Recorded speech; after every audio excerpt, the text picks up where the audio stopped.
ಸ್ನೇಹಿತರೆ ನೋಡಿ, ನಿನ್ನೆ ಅಲ್ಲ ಮೊನ್ನೆ ಹೈಕೋರ್ಟು ಈ ಬೈಕ್ ಟ್ಯಾಕ್ಸಿ ವಿಚಾರವಾಗಿ ತೀರ್ಪನ್ನ ಕೊಡ್ತು. ತೀರ್ಪಿನ ಸಾರಾಂಶನ ಕನ್ನಡಕ್ಕೆ ಅನುವಾದ ಮಾಡಿ ನನ್ನ ಫೇಸ್ಬುಕ್ ಖಾತೆಯಲ್ಲಿ ಅಪ್ಲೋಡ್ ಮಾಡಿದ್ದೀನಿ. ನೀವು ಅದನ್ನು ಓದ್ಕೊಂಡ್ರೆ ನಿಮ್ಗೆ ಅರ್ಥ ಆಗುತ್ತೆ.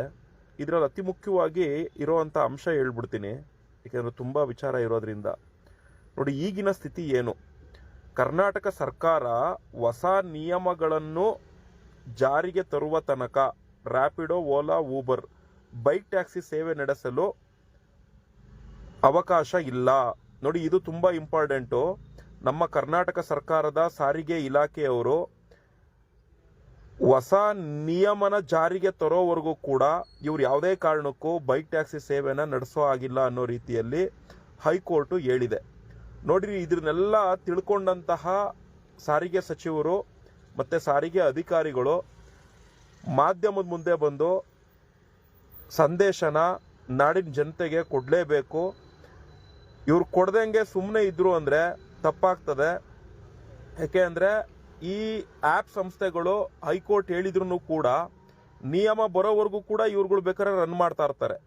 ಯಾಕೆ ಅಂದರೆ ಇವ್ರುಗಳಿಗೆ ಬ್ಯಾಕ್ ಬೋನ್ ಸಪೋರ್ಟು ರಾಜಕಾರಣಿಗಳದಂಗೆ ಇರೋದ್ರಿಂದ ಇಲ್ಲಿ ಸಾರಿಗೆ ಸಚಿವರು ಮಾಧ್ಯಮಗಳಿಗೆ ಬಂದು ಸ್ಟೇಟ್ಮೆಂಟ್ ಕೊಟ್ಟು ಈ ಆ್ಯಪ್ ಸಂಸ್ಥೆಗಳು ಬೈಕ್ ಟ್ಯಾಕ್ಸಿಗಳನ್ನ ರನ್ ಮಾಡದೇ ಇರೋವಂಥ ರೀತಿಯಲ್ಲಿ ಅಧಿಕಾರಿಗಳನ್ನ ಬಿಟ್ಟು ತಾಕೀತು ಮಾಡಬೇಕು. ಒಂದು ವೇಳೆ ರನ್ ಮಾಡಿದ್ರು ಅಂದರೆ ಅವ್ರ ಸಂಸ್ಥೆಗಳನ್ನ ಸೀಸ್ ಮಾಡಿಸ್ಬೇಕು.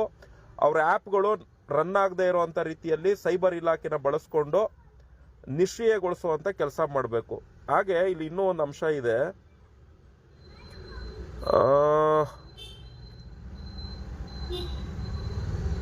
ನೋಡಿ, ಮೋಟಾರ್ ವಾಹನ ಕಾಯ್ದೆ ಸೆಕ್ಷನ್ 93 ಹಾಗೂ ಅದರ ಅಡಿಯಲ್ಲಿ ರೂಪಿಸಲಾದ ನಿಯಮಗಳಂತೆ ಕರ್ನಾಟಕ ಸರ್ಕಾರ ಸಂಬಂಧಿಸಿದ ಮಾರ್ಗಸೂಚಿಗಳನ್ನು ಅಧಿಸೂಚನೆ ಮೂಲಕ ಜಾರಿಗೊಳಿಸದೇ ಇರುವ ತನಕ ಅಗ್ರಿಗೇಟರ್ಗಳು ಬೈಕ್ ಟ್ಯಾಕ್ಸಿ ಸೇವೆ ನಡೆಸಲು ಸಾಧ್ಯವಿಲ್ಲ. ನೋಡಿ, ಇದು ತುಂಬಾ ಇಂಪಾರ್ಟೆಂಟು. 15ನೇ ಪಾಯಿಂಟಲ್ಲಿ ಹೇಳಿರುವಂಥದ್ದು.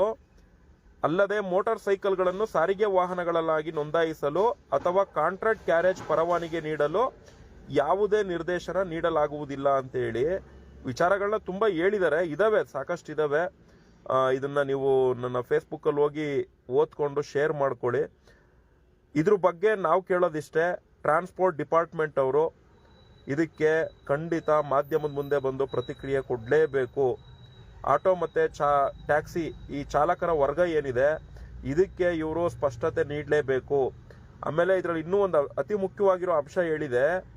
ಯಾವುದೇ ರೀತಿಯ ಅಗ್ರಿಗೇಟರ್ ಆ್ಯಪ್ ಸಂಸ್ಥೆಗಳಿಗೆ ಇದ್ರ ಮೇಲೆ ಒತ್ತಡ ತರುವಂಥದ್ದಿಲ್ಲ. ಯಾಕೆ ಅಂದರೆ ಇವ್ರು ಯಾರೂ ಲೈಸೆನ್ಸೇ ಹೊಂದಿಲ್ಲ.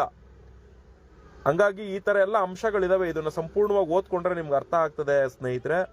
ಹಂಗಾಗಿ ನೋಡೋಣ, ನಾವು ಕೂಡ ತುಂಬ ಎದುರು ನೋಡ್ತಾ ಇದ್ದೀವಿ. ಟ್ರಾನ್ಸ್ಪೋರ್ಟ್ ಮಿನಿಸ್ಟ್ರು ಮತ್ತು ಟ್ರಾನ್ಸ್ಪೋರ್ಟ್ ಕಮಿಷನರು ಇದ್ರ ಬಗ್ಗೆ ಏನೇನೆಲ್ಲ ಮಾತಾಡ್ಬೋದು. ಅವರು ಒಂದು ವೇಳೆ ಏನಾದರೂ ಇದಕ್ಕೆ ರೂಪುರೇಷೆನ ರೆಡಿ ಮಾಡ್ತಾರೆ ಅಂದರೆ, ನಿಯಮಾವಳಿಗಳನ್ನ ರೂಪಿಸ್ತಾರೆ ಅಂದರೆ, ಅಲ್ಲಿವರೆಗೂ ಕೂಡ ಈ ಆ್ಯಪ್ ಸಂಸ್ಥೆಗಳು ರನ್ ಆಗದೆ ಇರುವಂಥ ರೀತಿಲಿ ನೋಡ್ಕೊತವ, ಅಥವಾ ಅವರ ಸಂಸ್ಥೆಗಳು ಹಂಗೇನಾದ್ರು ರನ್ ಮಾಡಿದ್ರೆ ಅವ್ರ ಮೇಲೆ ಕ್ರಮ ತಗೊಂತಾರ, ಇದೆಲ್ಲವೂ ಕೂಡ ಕಾದು ನೋಡಬೇಕಾಗ್ತದೆ. ಯಾಕೆ ಅಂದರೆ ಇದನ್ನ RTO ಇಲಾಖೆಯವರು ಮತ್ತು ಪೊಲೀಸ್ ಇಲಾಖೆಯವರು ಕೂತು ಇದಕ್ಕೆ ನಿರ್ಧಾರ ತಗೊಬೇಕು. ಸುಮ್ಮನೆ ಬಡವ್ರ ಬಗ್ರು ಹೋಗಿ ಇದರಲ್ಲಿ ಮುಂದೆ ನಿಂತ್ಕೊಂಡು ಗಾಡಿಗಳನ್ನ ಹಿಡಿಯೋದು ಮತ್ತೊಂದು ಮಾಡಿದಾಗ ಪಾಪ ಅವ್ರಿಗೆ ತೊಂದರೆ ಆಗುತ್ತೆ. ಇವ್ರು ಅವಾಗ ಕಾನೂನಿದೆ ಅಂದ್ಕೊಂಡು ಇವ್ರು ಕಾನೂನು ಕೆಲಸ ಮಾಡೋಕ್ಕಾಗದೆ ಬಡವ್ರ ಕಾನೂನು ಕೆಲಸನ ಹಿಂಗಿದೆ ಅಂತ ತಿಳಿಸ್ಕೊಡೋದಕ್ಕೆ ಹೋದ್ರೆ ಅವ್ರ ಮೇಲೆ ಕಾನೂನು ರೀತಿ ಕ್ರಮ ತಗೊಳ್ಳೋ ಅಂತ ಕೆಲಸಗಳು ಕೂಡ ಅಚ್ಚುಕಟ್ಟಾಗಿ ಇವ್ರುಗಳು ಮಾಡ್ತಾರೆ. ಹಂಗಾಗಿ ಸ್ವಲ್ಪ ಆದಷ್ಟು ತಿಳ್ಕೊಂಡು ಮುಂದುವರಿಯೋದು ಉತ್ತಮ. ಎಲ್ಲರೂ ಕೂಡ ಕಾಯಿರಿ ಬಿಡಿ. ಈಗ ನಮ್ಮಂಥವ್ರು 1000 ಜನ 1000 ಹೇಳಿದ್ರು ಕೇಳ್ಕೊಳ್ಳಿ. ಆದರೆ ಸಾರಿಗೆ ಸಚಿವರು, ಟ್ರಾನ್ಸ್ಪೋರ್ಟ್ ಕಮಿಷನರು ಇದ್ರ ವಿಚಾರವಾಗಿ ಏನೇನು ಸ್ಟೇಟ್ಮೆಂಟ್ ಕೊಡ್ತಾರೆ ಇದು ಅತಿ ಮುಖ್ಯವಾಗಿ ಇಟ್ಕೊಳ್ಳಿ. ವಿಡಿಯೋಸ್ಗಳು ಮಾಡಿ ಇಟ್ಕೊಳ್ಳಿ ಅವನ್ನೆಲ್ಲ. ನೀವು ಆಮೇಲೆ ಅವ್ರು ಹಂಗೂ ಮುಂದುವರೆದ್ರೆ ನೀವು ಬೇಕಾದ್ರೆ ಕಾರ್ಯಾಚರಣೆ ಮಾಡಿ.